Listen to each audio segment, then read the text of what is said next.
ស្វាគមន៍និងស្ដាប់ដំរុយឆ្នោតខ្មែរប្រចាំថ្ងៃដើម្បីជាកម្លាំងចិត្តសូមពុកម៉ែបងប្អូនចុច like និងសញ្ញាជាម្នាក់មួយផងដើម្បីទទួលបានដំរុយថ្មីប្រចាំថ្ងៃដំរុយឆ្នោតខ្មែរនៅថ្ងៃនេះគឺថ្ងៃទី20ខែធ្នូឆ្នាំ2025ដើម្បីកុំឲ្យខាតពេលយូរសូមស្ដាប់ដំរុយឆ្នោតពី admin មានលេខ58317525 CD សម្រាប់លេខ OZ មិនមាន2គ្រាប់គឺ អូសខ្ទង់80និង30សម្រាប់3លេខគឺ admin មាន2គ្រាប់ផងដែរគឺមានលេខ785គុណ157គុណបើសិនជាពុកម៉ែបងប្អូនស្រឡាញ់និងពេញចិត្តលេខទាំងនេះពុកម៉ែបងប្អូនអាចយកលេខទាំងនេះទៅផ្សងសំណាងបាន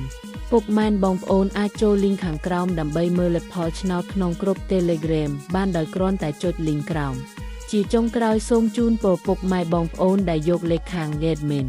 ទៅផ្សងសំណាងហេងយើងទាំងអស់គ្នាជូនពរពុកម៉ែបងប្អូនជួបតែសំណាងល្អនិងសុខភាពល្អសូមជម្រាបលាជួបគ្នានៅថ្ងៃស្អែកបន្តទៀត